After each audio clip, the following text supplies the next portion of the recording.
Ako ang inyong Lolo Pael at ito ang aking kwento.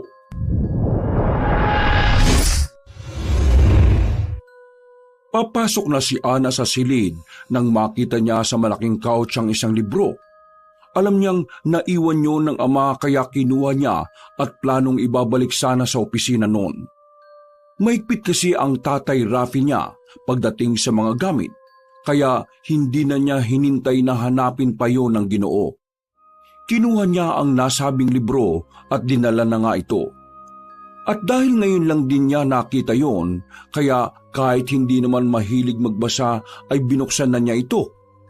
Nakaka-curious din kasi ang itsura na parang gawa sa kung anong balat ng hayop. Balat ba ito ng hayop o ng tao? Marahan niyang binasa ang pamagat ng libro habang hinihimas-himas pa rin ang cover nito.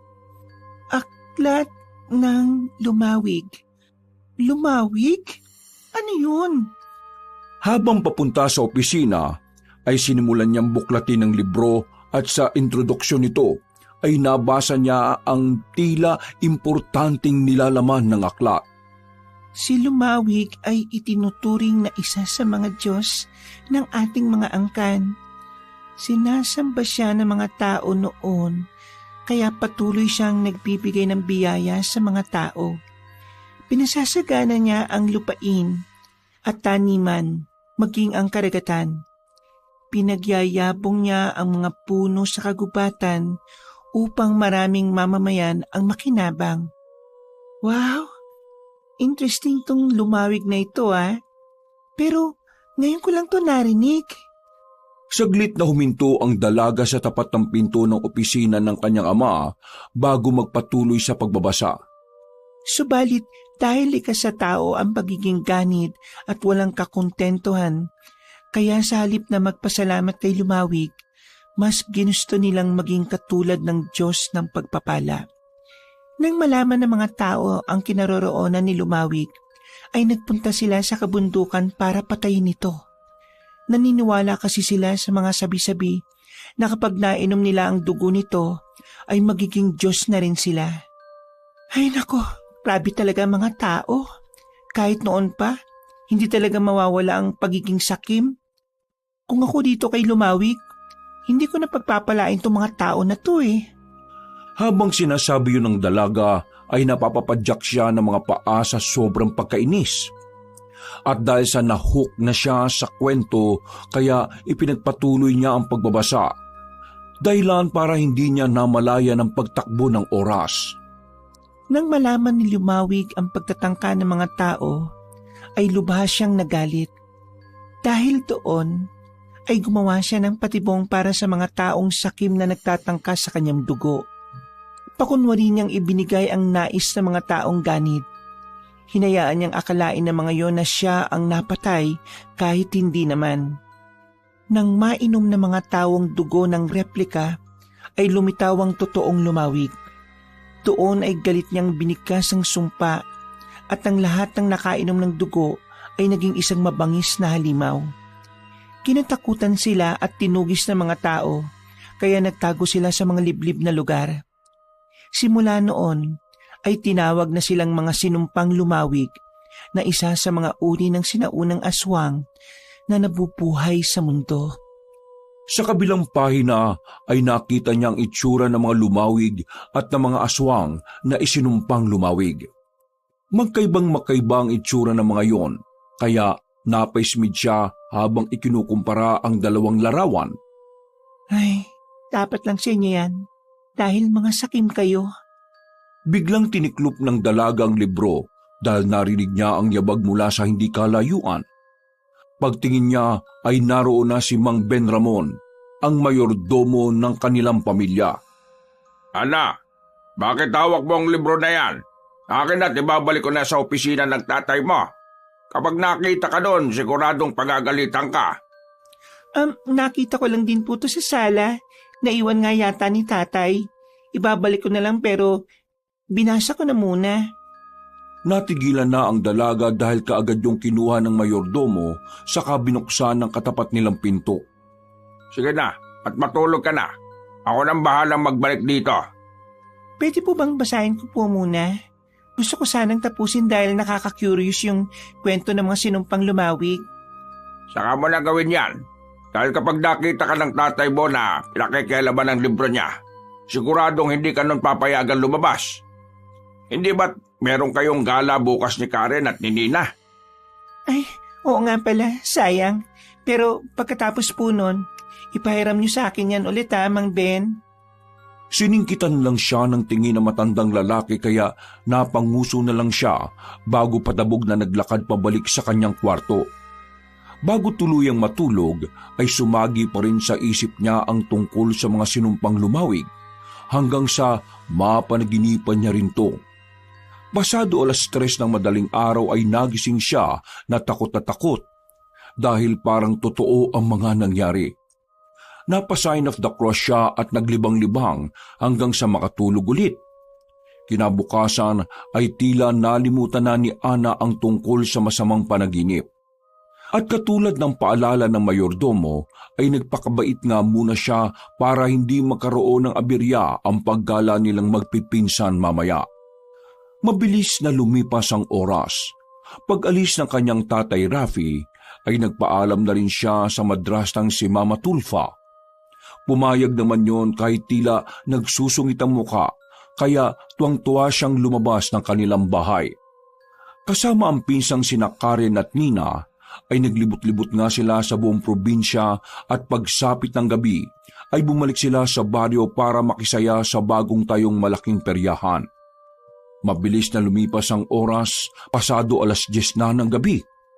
Palabas ng malaking perya ang magpipinsan habang pinagkukwentuhan ang mga nangyari sa loob. Kitang-kita ang tuwa sa mga mukha nilang tatlo dahil ngayon na lang ulit sila nagkasama-sama sa tagal ng panahon. At dahil masyadong nakakaaliw ang mga nangyayari, kaya hindi nila rin namalayan na oras na pala ng curfew.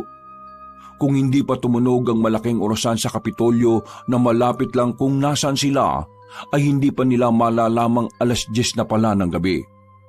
Nang nasa labas na ang tatlong dalaga, ay hinarang na sila ni Brian, ang striktong boyfriend ni Ana na tanging ang dalawang pinsan niya lang ang nakakakilala.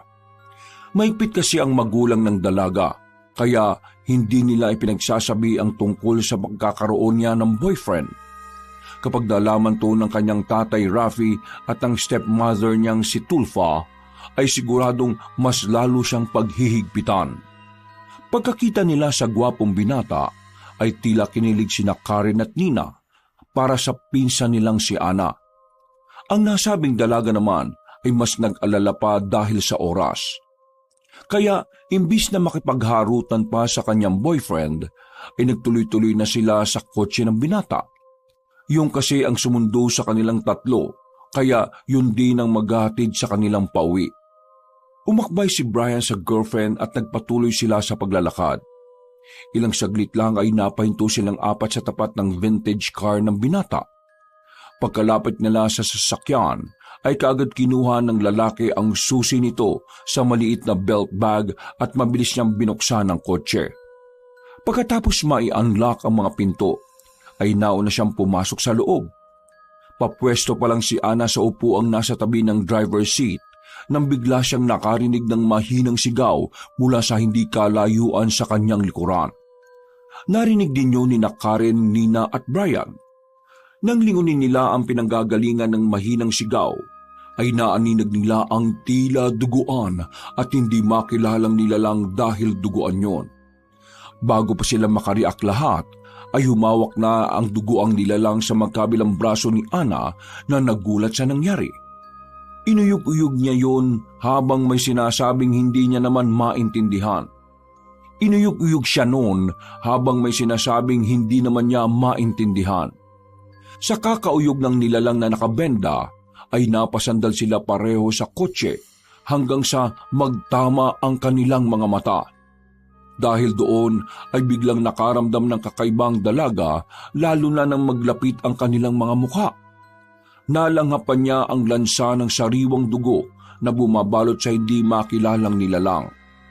Huwag ka nang tumuloy, Ana. Mapamama ka. Ako to, si Junjun, yung ordinaryo nyo na nawawala 1 buwan na. Tumakas ka na. Tumakas ka na. Hindi ka na makakaligtas kapag hindi ka pa tumakas ngayon, Ana. Anong sinasabi mo? Hindi ikaw si Junjun. Isusunod ka na nila. Nakita ko lahat ng ginawa nila. Ikaw lang susunod. Ikaw lang susunod. Tumakas ka na, Ana. Maniwala ka sa akin. Lumayo ka na habang may oras ka pa. Kalauna na humigpit ang hawak sa braso niya ng lalaking nagpakilala bilang si Junjun. Pagkatapos ay pilit niyang hinatak palayo sa sasakyan. Pinilit rin niyang lumaban ng lumaban sapagkat kinutuban na siya ng hindi maganda. Ano ba? Itiwan mo ko! Brian, tulong! Doon niya lang din napansin na naglabasan na rin pala ng sasakyan sina Karen, Nina, pati si Brian. Tinulungan siya ng boyfriend at ng mga pinsan na makakawala hanggang sa maitulak nila ang dugoang lalaki. Pagkatapos noon ay nagbanta na si Brian na huwag lumapit dahil tatawag sila ng pulis kapag nagpumilit pa ang lalaki. Dahil doon ay tumakbo na rin palayo si Junjun. Nakita na rin kasi nila mula sa hindi kalayuan ang dalawang malaking tao na humahabol sa kanya. Pero sa kabilang banda ay hindi naman yun nakikita ng apat kaya nagtaka sila sa mga nangyayari. Meron kasi silang naririnig na parang alulong at ungol ng kung anong nilalang sa paligid na nawala rin naman kaagad pagkaalis ng dugo ang lalaki. Mabilis na lumipas ang oras. Habang pauwi sila ay nakatanaw lang si Ana sa labas ng nakabukas na bintana. Nagbabalik tanaw siya sa mga nangyari kanina. Hindi na kasi maalis sa isipan niya ang lalaking nagpakilala bilang si Junjun. Dahilan na rin para mapabulong siya na parang kinakausap mag-isa ang sarili. Si Junjun ba talaga yun? Pero imposible. Matagal na siyang patay, sabi ng tatay. Bigla tuloy sumagi sa alaala niya noong nagtama ang kanilang mga mata kanina. Dahil doon ay biglang sumilay ang kilabot sa buo niyang pagkatao. Tila ba may kung ano sa kanyang kalooban na nagpapahiwatig na may hindi magandang magaganap ngayong gabi. Na may hindi magandang magaganap ng gabing yun. Huwag naman sana. Pinagmasdan niya ang dalawang pinsan mula sa rearview mirror at pagkalaon ay saka naman niya ibinaling ang paningin kay Brian na seryoso sa pagdadrive. Naisip niya rin bigla na hindi naman sila basta-basta lang mapaglalaruan ng kung sino-sino sa lugar na yon sapagkat kilala ang kanila sa buong bayan. Walang magtatangkang lokohin sila dahil sigurado na malalagot ang mga tao na yon sa kanilang tatay Rafi. Likas na mabagsik ang kanilang ama pagdating sa mga ganoong bagay. Pero naniniwala si Ana na may kabutihan pa rin sa puso nito. Sa palagay niya kasi ay nagsimula lang mag-iba ang ugali ng kanyang tatay matapos makilala ang stepmother niyang si Tulfa. 8 taon nang nakakaraan, 10 taong gulang noon si Ana nang magtagpo ang landas ng kanyang tatay Rafi at Mama Tulfa. Kasunod din noon ay ang pagdating ng mga magagandang oportunidad sa kanilang pamilya. Unti-unting nakilala si Ginoong Rafi sa kanilang lugar hanggang sa naging lapitin siya ng ilang mga negosyante at kung minsan pa nga ay mga politiko mula sa iba't ibang baryo sa kanilang probinsya. Subalit sa kabila ng mga biyayang dumating sa kanilang tahanan ay sadyang mapaglaro rin ang tadhana. Kadikit pa rin talaga ng swerte ang kamalasan. Sinasabing namatay sa isang malagim na aksidente ang kanyang nanay Erwina. Labi silang nagdalamhati subalit sa pagdamay ni Mama Tulfa ay madaling nakabawi ang kanyang tatay mula sa kalungkutan. 1 taon nang lumipas matapos mamatay ang nanay ni Ana ay nagpakasal si Ginoong Rafi at Mama Tulfa. Simula noon ay mas lalong nakilala ang kanyang ama sa kanilang lugar hanggang sa kasalukuyan. Matapos maalala yun ng dalaga, ay muli siyang napabulong sa sarili. Namimiss ko na ang nanay. Bumalik lang si Ana sa wisyo dahil biglang tumigil sa pagmamaneho si Brian. Kamuntikan pa nga silang mauntog dahil sa biglang pagpreno ng sasakyan. Nang tanungin niya kung ano ang nangyari, ay piniliwanag ng kanyang boyfriend na merong biglang sumulpot na pusang itim sa gitna ng madilim na daan. Paglingon niya kay Karen ay tila nagtaka siya sapagkat namumutla ang mukha ng kanyang pinsan. Sinabi nga rin noon na masamang pangit tayo ng pusang itim kaya sabay-sabay silang napa-sign of the cross. Si Brian naman bilang isang gwapong binata na walang paniniwala sa mga pamahiin at kasabihan ng matatanda, ay umismid lang sa magpipinsan bago nagpatuloy sa pagmamaneho. Sa pagpapatuloy nila sa biyahe ay sumagi na naman sa isip ni Ana ang nangyari kanina sa labas ng malaking peryahan pati ang mga sinabi ng lalaking nagpakilala bilang si Junjun. Huwag ka nang tumuloy, Ana. Mapapahama ka. Ako to si Junjun. Yung ordinary nyo na nawawala, isang buwan na. Tumakas ka na. Tumakas ka na. Hindi ka na makakaligtas kapag hindi ka pa tumakas ngayon, Ana. Dahil doon ay nanayo ang mga balahibo ni Ana at muling umusbong ang kaba sa kanyang dibdib. Bigla na lang siyang nilamig kahit pumipikit siya habang pasimpleng napapayakap sa sarili. Ilayo niyo po kami sa masasamang gawaan ng kaaway. Nasabi niya yun sapagkat may kung anong takot sa kanyang kalooban na hindi niya mawari at bukod doon ay damang-daman niya ang mabilis sa pagkabog ng kanyang dibdib. Ang kilabot ay gumapang papunta sa kanyang ulunan hanggang tila naghabol na siya ng paghinga dahil sa pagkagimbal na hindi niya rin naman maintindihan kung saan nagmumula. Napapikit na lang siya habang patuloy sa pagdarasal sa isipan. Hindi na rin niya alintana ang mga sinasabi ni Karen at Nina. Ilang saglit pa ay mas lalong tumindi ang lamig at takot sa kanyang dibdib. Kaya ramdam niya kahit ang sariling kalamnan ay tila ba nanginginig din. Pagdilat ni Ana ay tumambad sa kanyang paningin ng nakakasilaw na liwanag. Napatakip mata tuloy siya gamit ang kanyang kamay, kasunod noon ay isang malakas na busina ang umalingaw-ngaw. Hindi na niya alam ang mga sumunod na pangyayari. Mga ugong at sigawan na lamang ang kanyang naririnig bago mawala ang nakasisilaw na liwanag at mapalitan ng matinding kadiliman. 2 buwan ang nakalipas. Pasado 5:30 ng hapon, nakadungaw si Ana sa malaking bintana ng kanyang kwarto at tinatanaw sa labas ang kanyang stepmother kasama ang kanilang mayordomong si Mang Ben Ramon. Panay din ang lingon ng dalawa sa kanya habang seryosong nag-uusap. Kaya pakiramdam tuloy ng dalaga ay siya ang pinag-uusapan ng mga yon. Malamang ako na naman ang sentro ng usapan nila Mama Tulfa at Mang Ben Ramon. Hindi pa sila nagsasawa na ako lagi ang pinag-uusapan nila araw-araw. Dahil doon ay tinalikuran niya ang stepmother at ang mayordomo, saka nagbalik sa pagkakahiga sa kanyang kama. Magmula kasi nang maaksidente si Ana ay nawala na siya ng ganang lumabas ng kwarto. Ganito na lagi ang kanyang naging sistema. Sa umaga ay uupo sa tabi ng bintana. Kakain ng almusal. Iinom ng gamot. Maliligo. Hihiga sa kama at babangon lang kapag may maghahatid na ng pagkain. Pagkatapos ay dudungaw na naman maghapon sa bintana hanggang sa kumagat na ang dilim. Matinding trauma kasi ang naidulot sa kanya ng mga pangyayari na hanggang ngayon, sa tuwing may isip niya na siya lang ang nakaligtas sa malagim na aksidente nung gabing yon, ay naiiyak pa rin siya katulad na naman ngayon. Namimiss ko na kayo, Karen at Nina. Lalo na sa iyo, Brian. Miss na talaga kita, mahal ko. Dapat, isinama niyo na lang ako eh. Dapat namatay na lang din ako para hindi na ako nahihirapan ng ganito. Pinunasan niya ang mga luhang pumapatak ng tuloy-tuloy. Kahit ayaw na niyang maisip ang tungkol sa bagay na yon, ay palagi naman niyang naaalala na parabang pinagpipilitang isiksik sa kanyang kukote. Dahil doon ay bagya na namang sumakit ang kanyang ulo at bumigat ulit ang kanyang pakiramdam. Kaya napahawak siya sa sentido habang nagpapatuloy sa pag-iyak. Tama na, utang na loob. Ayaw ko nang maalala pa to, please lang.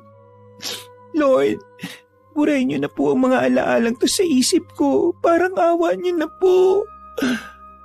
Napasandal siya sa gilid ng bintana habang pinupunasan ng mga luhang nag-uunahan sa pagpatak hanggang sa marinig niyang tumunog ang pinto ng kanyang kwarto, sinyalis na merong pumasok. Ana, may dala akong hapunan para sa iyo. Ako mismo nagluto niyan dahil wala ngayon ang tagaluto natin si Andeng. Tumalikod muna ang dalaga para hindi siya makita ng mayordomo na umiiyak. Pinunas niya ang damit sa sariling muka at puno ng pagkukunwaring hinarap ang matandang Ginoo. Salamat po, Ma'am Ben. Pagngiti niya ng pilit, ay saka siya bumangon sa kama at lumapit sa lamiseta kung saan iniligay ng mayordomo ang pagkain. Nandun na si Mama Tufa mo sa dining area. Gusto mo bang doon na lang kumain para naman may makasabay ka? Malungkot ang kumain na mag-isa. Lumabas ka na rito sa kwarto mo, Ana. Okay lang po ako, Ma'am Ben Ramon. Ikaw ang bahala. Ayaw ko lang naman na magmukmuk ka rito. At saka, namimiss ka na ng Mama Tulfa mo. Parang imposible naman po yata yung sinasabi niyo. Alam mo, Ana, masungit lang at istrikta ang Mama Tulfa mo. Pero, ginagawa lang naman niya mga yun para rin naman sa'yo. Para sa akin po ba talaga o para sa sarili niya? Alam niya po kasing ako ang magmamana ng lahat ng ari-arian ni tatay kaya ganun siya sa akin. Huwag kang magsalita ng ganyan. Darating ang araw na makikita mo rin ang halaga ng mga ginagawa niya. Sana nga po. Siya nga po pala. Nasaan si tatay? Hindi pa rin po ba siya bumabalik? Merong inasikaso ang tatay Rafi mo na importanteng bagay. Alam mo naman yon. Dahil doon ay hindi na muna kumibo ang nalulumbay na dalaga. Dire-diretso na lang niyang nilantakan ng masarap na hapunan. At habang kumakain ay hindi niya tuloy maiwasang maisip ang tatay Rafi na sa sobrang pagkaabala ay wala ng oras na makita siya. Sa loob kasi ng ilang buwan magmula nung aksidente ay wala pang 5 beses na binisita siya ng ama. Ni hindi nga sila nagtatagal ng 30 segundo sa pag-uusap dahil umaalis din kagad ang Ginoo. Tama lang na makita siya at masilip, kaya nasanay na rin siya na parang wala ang ama dahil noon pa man ay hindi na niya to talaga nararamdaman. Napakaseryoso mo naman, Ana. Mas mainam talaga niyan kung magpupunta tayo sa kusina para masaluhan mo ang Mama Tulfa mo. Saka na po siguro. Sige. Hindi na kita pipilitin pa pero kung gusto mong lumabas mamaya pagkatapos kumain, sabihin mo lang para masamahan kita, ha? Mas maganda rin na magpaaraw ka sa bakuran nyo dahil malawak naman doon.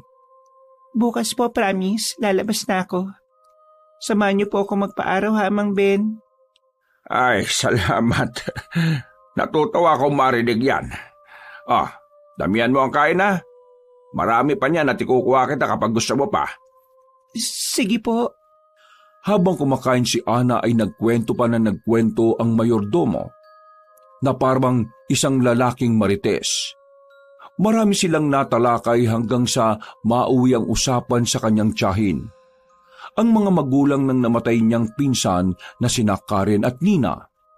Ayon sa matandang mayordomo ay nagpunta nga sa kanila si Tia Imelda at pinagsalitaan ng kung ano-ano ang kanyang madrasta.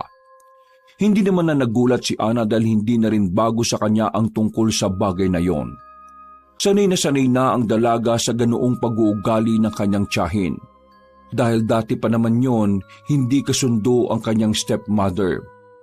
Maya-maya pa, pagkaalis ni Mang Ben Ramon ay nagtungo na si Ana sa banyo saka nagilamos ng katawan at nagpalit ng damit bago minom ng gamot at matulog.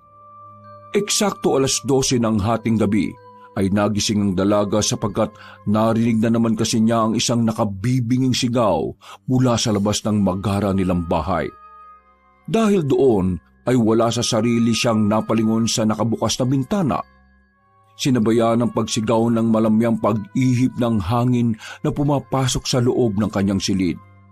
Pagdampi ng hangin sa balat niya ay napayakap siya sa sarili dahil sa lamig at kilabot na dulot nito. Sumabay din ang nakakakilabot na alulong ng aso na 3 beses na naulit. Marahan siyang tumayo at sinundan ng pinagmumulan ng mga ingay. Pagkadaka ay muli siyang napadungaw sa bintana at doon ay nakita niya ang isang nilalang, si Junjun. Junjun, nagbalik ka na naman? Pinigmasdan niyang maigi ang dati nilang hardinero na nanatili namang nakatanaw sa kanya. Kumpara noong huli niya itong nakita nung gabi bago sila maaksidente, ibang-iba na ang itsura ng nasabing binata. Puno ito ng malalalim na peklat at ang kanang mata ay bulag na. Kapansin-pansin din na magkabilang hintuturuno na parehong putol na. Magsalita ka naman, Junjun. Kausapin mo ko. Bakit ka ba palaging bumabalik-balik dito simula nung nakaraan pa? Ikaw nga ba talaga yan? O katulad nga ng sinabi ng doktor ko na epekto lang ng aksidente itong mga nararanasan ko? Sumagot ka naman, pakiusap. Humawak si Ana sa sampahan ng bintana habang nanatiling nakatanaw sa hardinerong nakatitig lang. Katulad pa rin ng dati, naghihintay lang ang dalaga sa ikinikilos noon. Subalit kagaya rin ng mga nakalipas na gabi, titig na titig lang sa kanya ang nasabing binata. Tila nababasa niya sa mga mata noon ang kakaibang takot, kaya nagsimula na rin tuloy siyang kabahan. Para bang kakaiba ang gabing yun, hanggang sa sumenyas yun sa kanya pero hindi naman niya maintindihan. Ano bang gusto mong sabihin sa akin? Hindi kita maintindihan. Natigilan si Ana sa pagsasalita dahil biglang lumakas ang ihip ng hangin na mas nagpatindi rin sa kilabot at lamig ng hating gabi. Pagtingin niya sa mga punong nasa likuran ni Junjun ay tila nagsasayawan ng mga to na parang nag-aabang sa kung sinong paparating. Ang mga tuyong dahon sa lupa ay animoy winalis ng hangin. May iilang umabot sa kinaroroonan niya, kaya napatras siya ng kaunti dahil sa epekto ng tila nagsisimulang maggalit na ihip ng hangin. Mas kumapalang dilim na bumabalot sa paligid at sa isang iglap ay para bang nagtago mga bituin at buwan sa kaulapan. Maya-maya pa ay nawala ang malakas na hangin. Nawala rin ang ingay ng mga kuliglig na dumaragdag ng hilakbot sa kadiliman. Nang lingunin niya si Junjun ay kitang-kita ang mas matinding takot sa mga mata nun. Parang nabingi ang dalaga sa katahimikan, subalit nanatili ang tingin niya sa harap para matunghayan ang kung anumang maaaring maganap. Pagkalaon ay muling lumitaw ang bilog na buwan sa langit. Naaninag niyang muli ang ganda ng gabi, subalit may kung anong sadya ang katahimikan. Bigla na lang kinilabutan ng gusto si Ana, kaya napayakap siya ng gusto sa sarili hanggang sa ganun na lang ang gulat niya nang unti-unting magpalit ng anyo si Junjun. Mula sa pagiging maamong mukha ng isang binata, ay naging isang nakakatakot yung halimaw. Lumuwa ang mga mata, saka biglang bumagsik at namula. Nag-angat at tumigas ang buhok na parang matutulis na patalim. Lumawit ang pangil at ang mahabang dila na naglalaway habang ang balat ay nangitim at nangintab. Kitang-kita rin niya ang litaw ng mga matatalim na kuko, kaya napaatras siya sa takot. Ganitong-ganito ang nakitang halimaw ni Ana sa libro ng kanyang ama. Kaya ganun na lang ang gulat niya sa pagbabagong anyo ni Junjun. Ha? Isa kang lumawig? Pagkatapos niyang sabihin yon, ay biglang nag-stretch ang mga kamay ni Junjun. Doon mas nakita ng dalaga kung gaano kahaba ang matatalim na kuko ng nasabing aswang. Sa takot ay mabilis na isinara ni Ana ang bintana. Kitang-kita at dinig na dinig niya kung paanong maglagatukan ng mga buto ng aswang na sinumpang lumawig. Bago mabilis na gumapang papunta sa kanyang kinaroroonan. Dahil doon ay nanginginig siyang napatakbo papunta sa kama at itinago ang sarili sa ilalim ng kumot. Pinakiramdamang maigi ng dalaga ang mga kaluskos sa paligid habang tahimik na bumubulong. Paanong nangyaring naging isang aswang na lumawig si Junjun? Ilang saglit pa ay narinig na niya ang langit-ngit ng bintanang pilit na binubuksan ng halimaw sa labas. Habang nakakubli sa ilalim na makapal na kumot ay napapikit siya at napadasal ng tahimik. Sana naman matapos na ang gabing to at magising na ako sa kung anumang bangungot na to. Nabitin na sa pagsasalita si Ana sapagkat biglang humangin na naging dahilan upang madagdagan ng kilabot at takot na nararamdaman niya. Pagkatapos noon ay tuluyang nabuksan ang bintana at kasunod nito ay narinig niya ang paggaralgal ng nasabing halimaw. Palapit ito ng palapit, kaya nagpatuloy ang dalaga sa kanyang panalangin habang nagtatago. Lord, please, matapos na to, isingin niyo na po ako sa bangungot na to. Subalit patuloy niya pa rin naririnig ang paggaralgal na pag-ungol ng aswang, pati ang yabag nito habang papalapit sa kanya. Dahil sa matinding takot na nararamdaman, ay tinakpan na lang niya ang tenga habang nagpapatuloy pa rin sa pagdarasal at pagtawag sa pangalan ng mga mahal niya sa buhay. Nagsumiksik na lang ang dalaga sa pinakadulo ng kama hanggang sa isang iglap ay bigla na lang nawala ang ingay. Tila ba nilamon ang katahimikan ng kapaligiran? Saglit na tumigil sa panalangin si Ana at marahang dumilat upang antabayanan at pakiramdaman ang mga presensya sa labas ng kumot. Kaya lang eksaktong pagkadilat niya ng mga mata ay biglang may humatak sa makapal na kumot. Sumambulat sa kanyang harapan ang pinaka-nakasisindak na imahe ng katatakutan. Mas nakita niya ng tutukan ng itsura ng aswang na sinumpang lumawig. Sa pakiwari niya ay para tong galit na gusto siyang saktan. Dahil doon ay napahiyaw siya ng sagad hanggang sa lalamunan, dala na matinding pagkagimbal. Namalayan na lang ng dalaga na inuuyog-uyog na siya ng mayordomo habang sinasambit ang kanyang pangalan. Ana! Ana! Gumising ka, iha! Binabangungot ka! Gising! Iha! Natulala ang dalaga pagkakita sa matandang Ginoo at pagkatapos noon ay bigla na lang siyang napayakap dito at nagsimulang pumalaho sa pag-iyak. Inalo-alo naman siya noon habang inihimas ang likuran para pagaanin ang kanyang kalooban. Nakakita po ko ng halimaw. Papatayin niya ako! Papatayin niya ako, Ma'am Ben! Masamang panaginip lang yun, Ana. Tana! Huwag ka na umiyak dahil hindi yun totoo. Nandito kami nakabantay kaya walang makakapanakit sa'yo.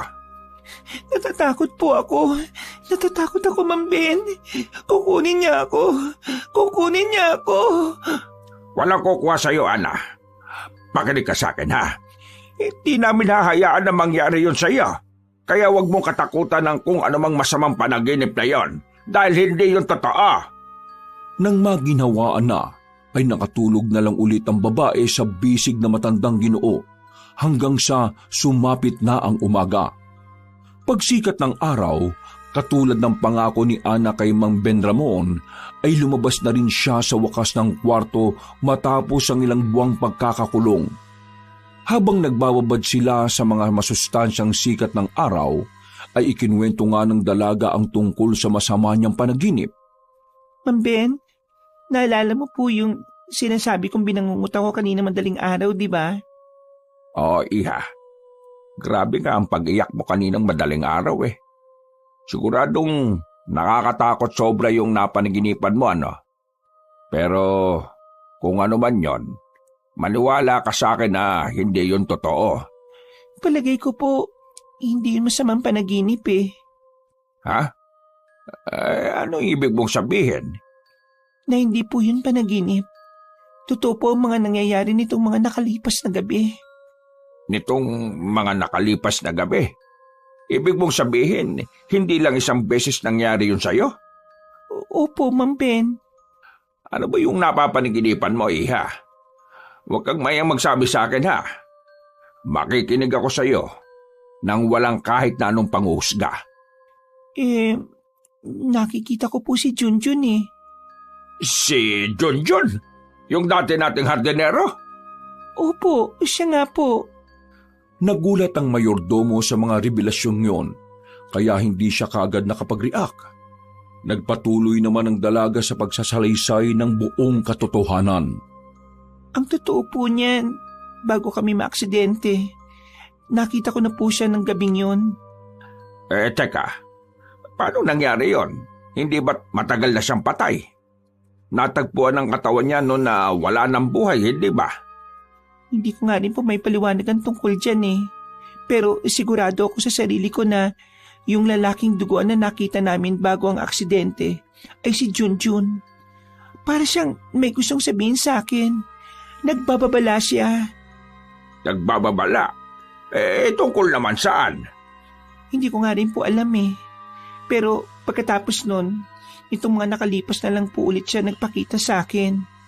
At kagabi, ang mas nakakatakot. Anong nakakatakot, iha? Naging isa po siyang aswang na sinumpang lumawig. Nang sabihin niyo ni Ana ay kitang-kita ang pagbabago ng ekspresyon ng mukha ng matandang lalaki. Nahalata ng dalaga na parabang nahihintakutan ng mayordomo kaya nagtaka siya habang nakatingin dito. Bakit po parang natahimik kayo? May problema po ba sa sinabi ko, Mang Ben? Ha? Paano mo nalaman ang tungkol sa mga lumawig? Nabasa ko po yun sa libro ni Tatay. Hindi yun totoo, iha. Kung ano man ang mga nabasa, nakita at napanaginipan mo, kalimutan mo na lang lahat yon. Walang katotohanan ang lahat ng mga yon. Pero totoo po talaga ang mga nakita ko, Mang Ben. Yung naging itsura ni Junjun, katulad nung nasa larawan doon sa libro ni Tatay tungkol sa lumawig. Katang isip lang ang mga lumawig, Ana. Kalimutan mo na yung tungkol sa kanila. Makinig ka sa akin, ha? Dahil mas magiging mabilis ang paggaling mo at paglimot mo sa masalimuot na aksidente kung gagawin mo yon. Pero maniwala po kayo. Hindi mo na ulit babanggitin ang tungkol sa mga lumawig. Lalo na sa harap mismo ng tatay mo, ha? Hindi na umimik si Ana dahil nahalata niya ang pag-iba ng reaksyon ng mukha ng ginoong mayordomo. Pasimpleng napakunot noon na lang siya pero hindi niya ipinahalata sa kausap. Ilang segundo rin silang natahimik dahil halata na nagkailangan sila sa pagsasalita. Mabuti na lang ay dumating si Lita, ang isa pang kasambahay at tinawag si Mang Ben Ramon dahil kailangan daw ni Ginang Tulfa. Ana, maiwanan muna kita rito. Kung may kailangan kay, patawag mo lang ako, ha? O magpatulong ka na lang muna kay Lita. Sige po, Mang Ben. Salamat po sa pagsama niyo ngayong araw sa akin. Pagkatango ay pinagmasdan na lang ng dalaga ang matandang Ginoo na papalayo. Nang mawala na yun sa kanyang paningin, ay dumako na siya sa likod ng bakuran kung saan naroon ang maliit na hardin na ginawa para sa namayapa niyang ina. Sa tuwing malungkot at nagdaramdam, ay dito palagi pumupunta ang dalaga at umuupo sa tapat ng maliit na groto.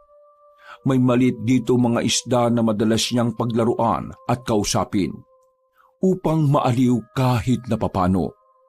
Habang minamasdan ng sariling refleksyon sa tubig mula sa fish pond, ay pinagmuni-munihan niyang mabuti ang mga sinabi kanina ng mayordomo. Hindi yun totoo, iha. Kung ano man ang mga nabasa, nakita at napanaginipan mo, kalimutan mo ng lahat ng yon. Walang katotohanan sa lahat ng yon. Katang-isip lang ang mga lumawig, Ana. Kalimutan mo na tungkol sa kanila, ha? Makinig ka sa akin. Dahil mas magiging mabilis ang paggaling mo at paglimot sa masalimuot na aksidente kung gagawin mo yon. Hindi mo na ulit babanggitin ang tungkol sa mga lumawig. Lalo na sa harap mismo ng tatay mo. Bakit parang meron tinatago sa akin si Mang Ben? Halata naman sa itsura ng mukha niya kanina lalo na nung banggitin ko yung tungkol sa aswang na sinumpang lumawig. Napabuntong hininga siya ng malalim habang nakatingin sa maliliit na isda. Pagkatapos ay saglit siyang napakamot sa ulo, saka tumayo na para bumalik sa loob ng magara nilang bahay. Napadaan pa siya sa lugar kung saan ilang beses na nagpapakita si Junjun. Huminto siya rito saka tumayo sa mismong pwesto at tinanaw ang bintana ng kanyang kwarto. Mula roon ay napansin niyang may tao sa kanyang silid. Walang iba kundi si Mang Ben Ramon na tila merong ginagalugad na kung ano. Napakunot ng noo si Ana habang pinagmamasdan ang ginagawa ng nasabing mayordomo. Anong ginagawa ni Mang Ben sa kwarto ko? Taimtim at tahimik niya lang na minatyaga ng matandang lalaki. Hanggang sa hindi malamang kadahilanan, ay bigla na lamang sumagi na lang sa isipan niya ang tungkol sa mga lumawig. Naalala niya ulit ang sinabi noon sa kanya patungkol doon. Walang katotohanan sa lahat ng yon. Katang-isip lang ang mga lumawig, anak. Habang inaalala ang tungkol doon, ay napagtagni-tagni niya ang lahat ng mga senaryo sa kanyang utak. Naalala niya tuloy bigla ang babala noon ni Junjun bago sila maaksidente. Huwag ka nang tumuloy, Ana! Mapapama ka! Ako to si Junjun, yung artillery nyo na nawawala isang buwan na! Tumakas ka na! Tumakas ka na! Hindi ka na makakaligtas kapag hindi ka pa tumakas ngayon, Ana! Isusunod ka na nila! Nakita ko lahat ng ginawa nila! Ikaw na ang susunod! Ikaw na ang susunod! Tumakas ka na, Ana! Maniwala ka sa akin! Lumayo ka na habang may oras ka pa! Nanlaki ang mga mata ni Ana nang mapagtanto ang isang bagay. Dahil doon ay dali-dali siyang tumakbo papuntang kwarto, subalit hindi na niya naabutan doon ang mayordomo. Marami tuloy naglaro sa utak ng dalaga. Mga hinala sa kanyang puso at mga iba't ibang kaganapan at kung sino pa ba ang dapat niyang pagkatiwalaan sa bahay na yon. Napaupo na lang siya sa kama at niyakap ang unan. Sa kanya naalala ang nasaksiyang taimtim na pag-uusap ng kanyang stepmother at ng mayordomo. Naikwento ko pa nga sa kanya ang tungkol sa aswang na sinumpang lumawig. Ngayon ko lang napagtanto ang gustong sabihin ni Junjun. Nagbabala siya patungkol sa mga taong kasama ko dito sa bahay. Si Mang Ben Ramon at Mama Tulfa. Sila ang pinatutungkulan ni Junjun sa mga pagbababala niya. Hindi kaya may masama silang binabalak sa akin at kay tatay. Biglang kinabahan ng dalaga habang patuloy ang pagtatanong sa sarili at pagtatagni-tagni ng mga pangyayari. Naantala na lang siya nang muling dumating ang mayordomo na parabang walang nangyari. Tumango siya at ngumiti, pero hindi niya ipinahalata sa muka ang namumuong pagdududa laban sa matandang lalaki na pinagkatiwalaan niya ng lubos. Ana, nandiyan ka na pala. Halika na sa baba dahil nakahanda ng almusal yun ng Mama Tulfa mo. Sige po, susunod na ako, Mang Ben. Huwag kang magtagal dyan ha.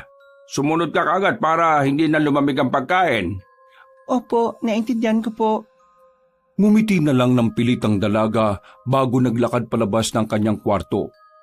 Pagdating nila sa tapat ng hapagkainan ay naabutan nila si Mama Tulfa na nakaupo na subalit wala na naman ang kanyang tatay Rafi.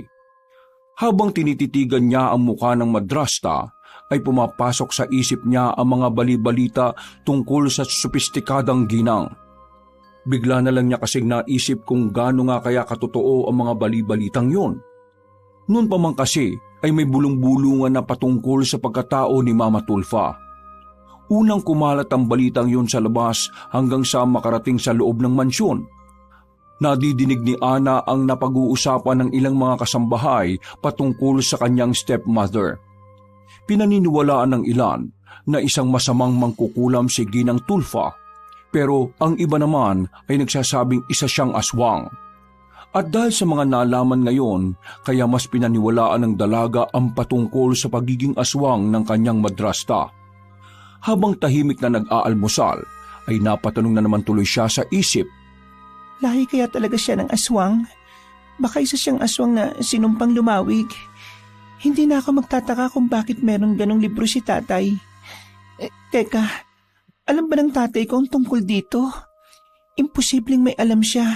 Kasi kung meron, malamang matagal na siyang nakipag-iwalay kay Mama Tulfa. Naantala ang pagmumuni-muni niya nang marinig ang mataray na boses ng kanyang madrasta. Napatigil din tuloy siya sa pagkain. Kumusta ka na pala, Ana? Mabuti naman at naisipan mo na rin lumabas ng kwarto mo. Ayos naman po, Mama Tulfa. Nasaan po pala si tatay? Parang ilang araw ko na po siyang hindi nakikita. Hindi ba sinabi sa iyo ni Mang Ben? Sinabi naman po, natanong ko lang ulit. Wala po kasi akong maisip na sasabihin eh. Katulad pa rin ng dati. Alam mo naman ang tatay Rafi mo. Laging abala yon. Lalo na ngayon matatapos na ang taon. Hindi na inintindi pa ni Ana ang ilang mga sinabi ng kanyang stepmother dahil ayaw paniwalaan ng isip niya ang tungkol sa bagay na yon. Nabuo na kasi ang kutob ng dalaga na merong kinalaman si Mama Tulfa at Mang Ben Ramon kung bakit madalas ngayon nawala sa bahay ang kanyang ama. Naisip niya rin tuloy na baka may ginagawa ng masama ang kanyang madrasta kay Tatay Rafi. Kaya nag-alala siya para sa Ginoo. Baka may ginagawa na sila masama sa tatay ko. Diyos ko po, kailangan kong mahanap si tatay sa lalong madaling panahon. Ayos ka lang ba, Ana? Opo, Mama Tulfa. Parang kanina ka pa nakatulala. Ano bang iniisip mo? Wala naman po. Wala naman po akong iniisip, Mama. Mabuti naman kung ganon. Kumain ka na ng marami para mabilis kang makabawi ng lakas. Natutuwa ako na naisip mo na ring magpaaraw at lumabas ng kwarto mo. Siya nga pala, bakit hindi ka sumama mamaya kay Mang Ben? Pupunta kasi siya ng bayan. Mamasyal kayo para naman makakita ka ulit ng ibang kapaligiran kesa ibinuburo mo ang sarili mo rito sa mansyon. Tama ang sinabi ng Mama Tulfa mo, Ana. Sumama ka na at pasasamahan kita kay Lita habang namimili kami sa bayan. Hindi kagad nakaimik si Ana sa suwestyong yon. Mas nabigyan kasi ng pansin ng dalaga ang tila kakaibang kinikilos ng mayordomo at ng kanyang stepmother. Mas lumakas tuloy ang kutob niya na meron talagang inililihim sa kanya ang mga taong yon. At hindi maganda ang dating nito sa kanya. Sa huli ay napapayag na rin siyang sumama kahit ang totoo ay labag yun sa kanyang kalooban.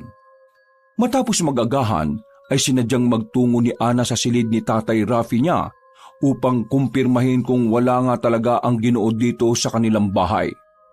Subalit tila natunugan na siya dahil naroon na kasi kagad si Mama Tulfa. Akala ko pa naman, aalis din siya pagkatapos kumain.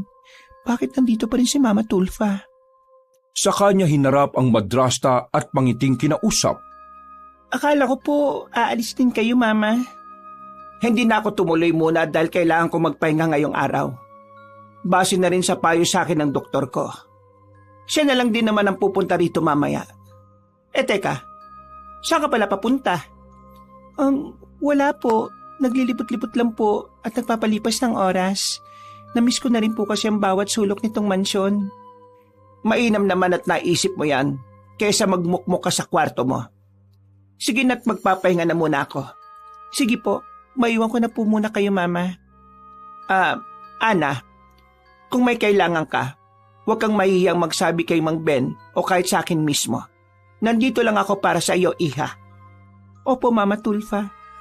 Pagtango ay nagsara kagad ng pinto ang matandang babae, kaya nagpasya na si Ana na magtungo sa iba pang silid ng magara nilang bahay para magmasid-masid.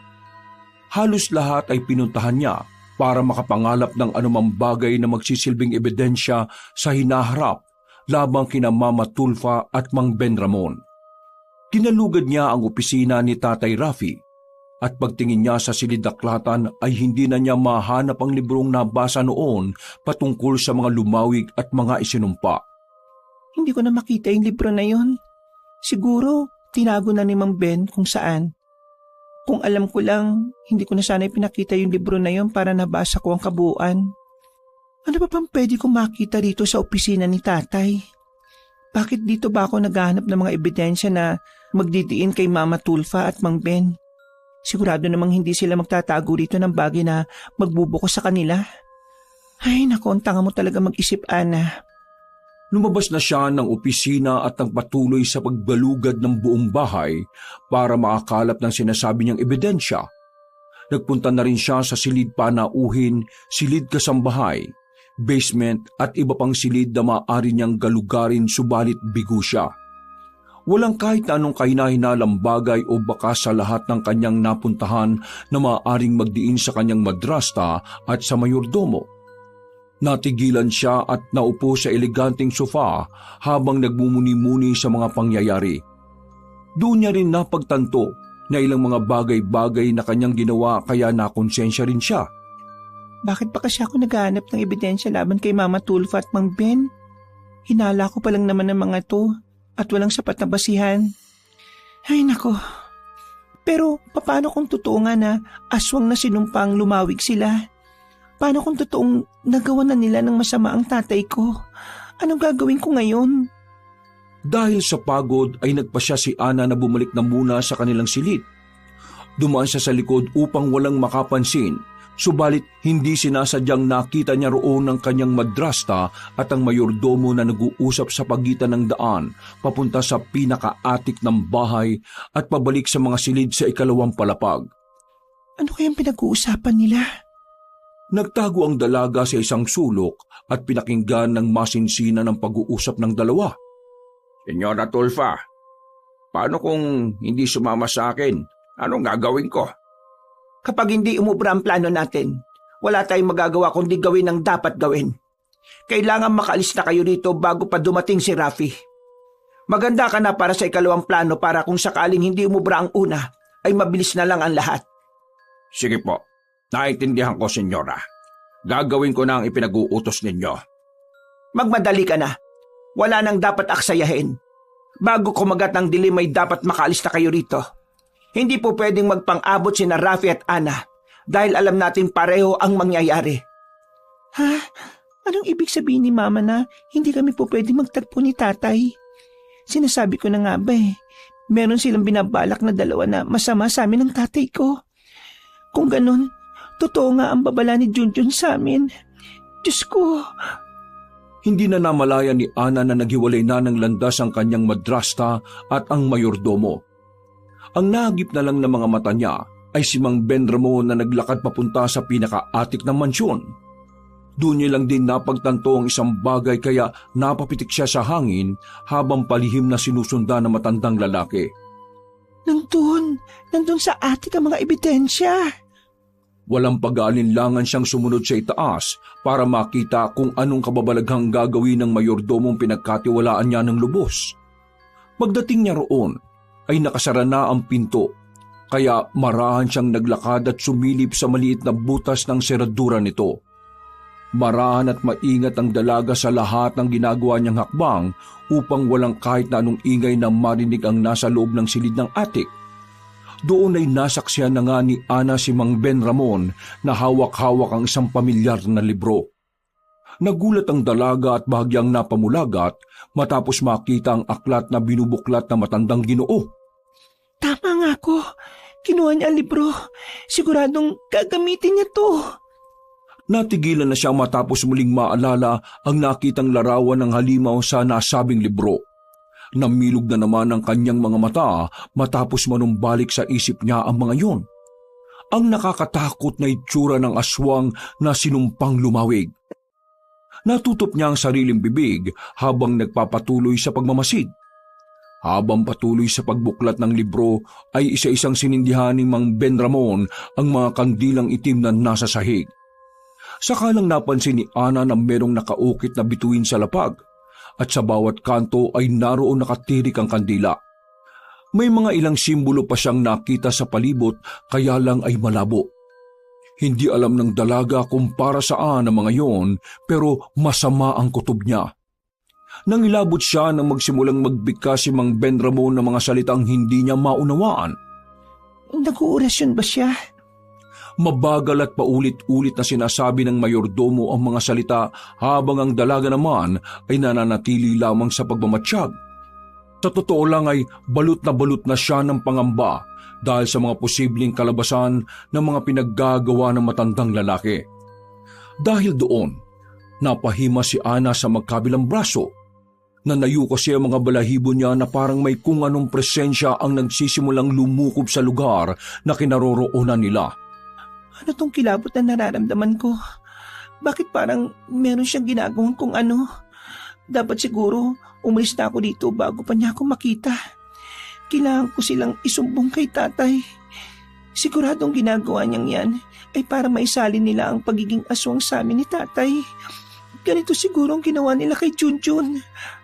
Natigilan siya sapagkat tumayo si Mang Ben Ramon at may inilapag sa gitna ng nakaukit na bituin sa sahig.